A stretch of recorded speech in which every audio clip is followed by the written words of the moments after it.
ശബരിമല തീർത്ഥാടക സംഘത്തിലെ 9 വയസ്സുകാരിയെ പീഡിപ്പിക്കാൻ ശ്രമിച്ച അയ്യപ്പ ഭക്തൻ അറസ്റ്റിൽ. പാങ് സ്വദേശി സുബ്രഹ്മണ്യൻ എന്ന 62കാരനാണ് അറസ്റ്റിലായത്.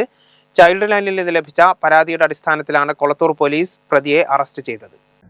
ഇക്കഴിഞ്ഞ 23-ന് ശബരിമല സന്നിധാനത്ത് വെച്ചാണ് പീഡനശ്രമമുണ്ടായത്. ശബരിമല തീർത്ഥാടനത്തിനെത്തിയ 9 വയസ്സുകാരിക്ക് നേരെ ലൈംഗികാതിക്രമം നടത്തിയെന്ന പരാതിയിൽ 62കാരനായ വൃദ്ധനെ കൊളത്തൂർ പോലീസ് അറസ്റ്റ് ചെയ്തു.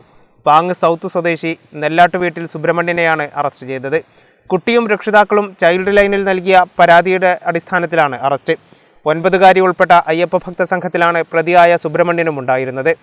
സന്നിധാനത്ത് നടപ്പന്തലിലേക്ക് ഇറങ്ങുന്ന സ്ഥലത്ത് വെച്ച് കുട്ടിയുടെ അച്ഛൻ ശുചിമുറിയിൽ പോകാനായി കുട്ടിയെ തങ്ങളുടെ തന്നെ കൂട്ടത്തിലുള്ള സുബ്രഹ്മണ്യനെ ഏൽപ്പിച്ചു പോവുകയായിരുന്നു. ഈ സമയം ഇയാൾ ലൈംഗിക ചേഷ്ടകളോടെ കുട്ടിയോട് പെരുമാറുകയും ലൈംഗികാതിക്രമം നടത്തുകയുമാണ് ഉണ്ടായത്. തീർത്ഥാടനം കഴിഞ്ഞെത്തിയ ശേഷമാണ് കുട്ടി രക്ഷിതാക്കളോട് തനിക്കുണ്ടായ ദുരനുഭവം പറഞ്ഞത്. തുടർന്ന് ചൈൽഡ് ലൈനിൽ പരാതി നൽകുകയായിരുന്നു. ചൈൽഡ് ലൈനിന്റെ റിപ്പോർട്ട് പ്രകാരം കൊളത്തൂർ പോലീസാണ് പ്രതിയെ അറസ്റ്റ് ചെയ്തത്.